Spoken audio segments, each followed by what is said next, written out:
Jadi ada 10 perusahaan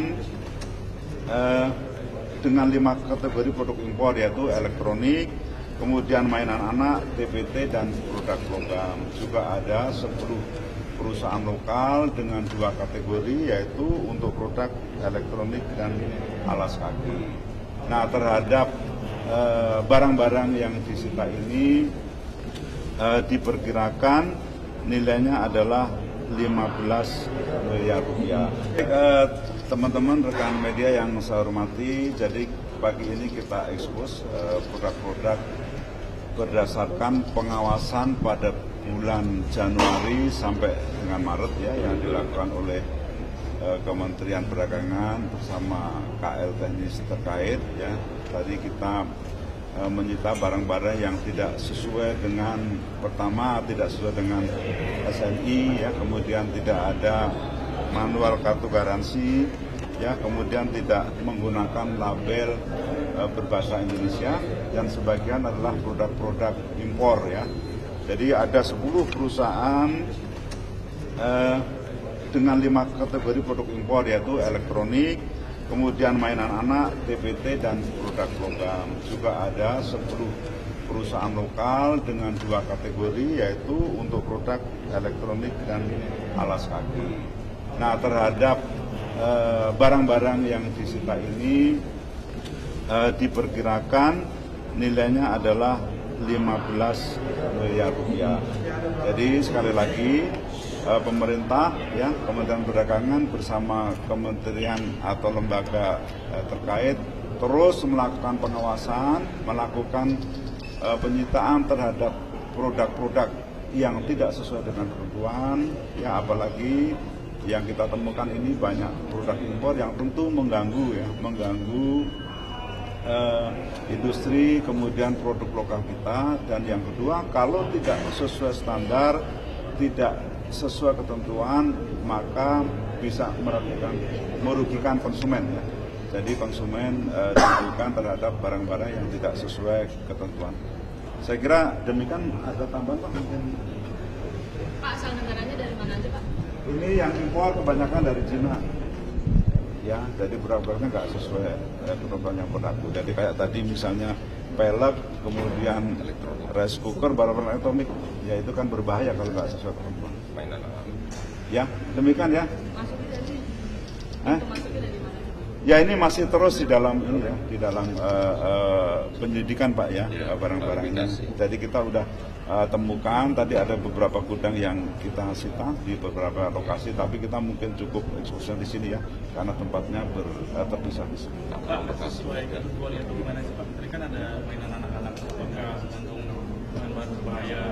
Misalnya ini aja, misalnya pemanas air itu ya, misalnya itu kan tidak sesuai dengan SNI, itu kan bahaya itu. Bisa misalnya konslet segala macam. Itu contoh sederhana saya. Nah, itu kan harus hati-hati. Kalau dia membuat seperti itu kan mungkin biaya produksinya menjadi murah. Ya, yang pertama, yang kedua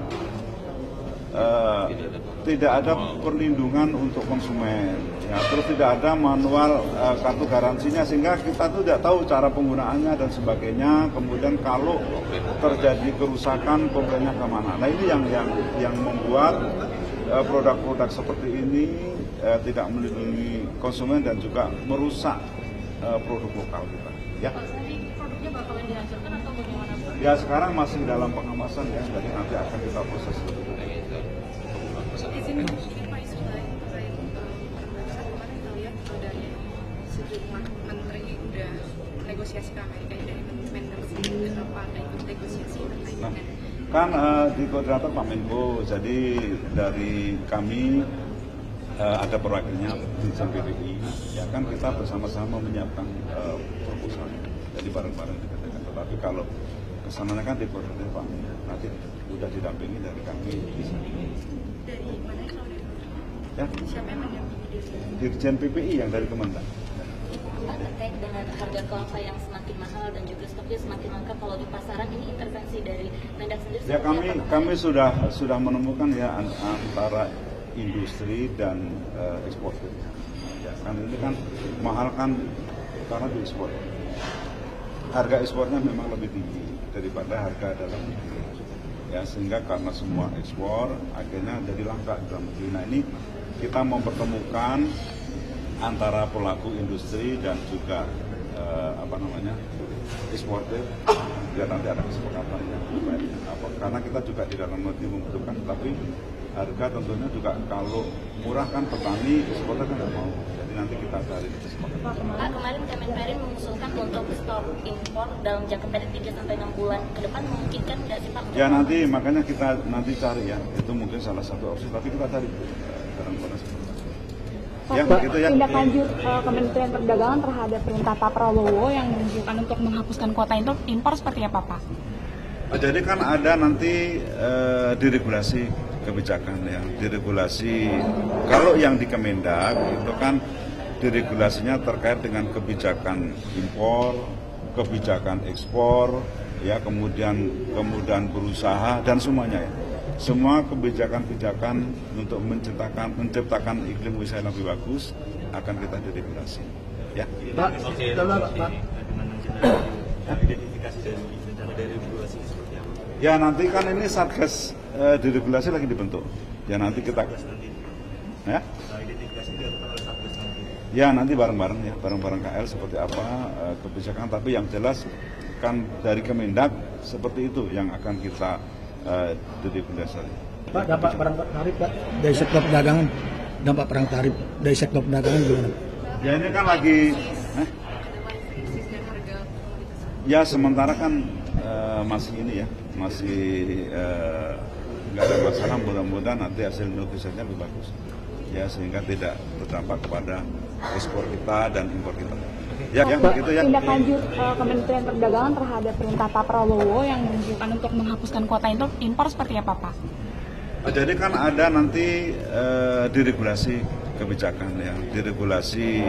Kalau yang di Kemendak itu kan diregulasinya terkait dengan kebijakan impor, kebijakan ekspor, ya kemudian berusaha dan semuanya ya. Semua kebijakan-kebijakan untuk menciptakan iklim usaha yang lebih bagus akan kita diregulasi. Ya. Pak, Identifikasi dari rencana dari regulasi seperti apa? Ya nanti kan ini Satgas diregulasi lagi dibentuk. Ya nanti kita. Ya. Identifikasi dilakukan oleh Satgas nanti. Ya nanti bareng-bareng ya, bareng-bareng KL seperti apa kebijakan. Tapi yang jelas kan dari Kemendak seperti itu yang akan kita diregulasi. Pak, dampak perang tarif Pak dari sektor perdagangan, dampak perang tarif dari sektor perdagangan gimana? Ya ini kan lagi, ya sementara kan masih ini ya, masih nggak ada masalah. Mudah-mudahan nanti hasil negosiasinya lebih bagus, ya sehingga tidak berdampak kepada ekspor kita dan impor kita. Ya gitu ya, terima kasih ya. Terima kasih.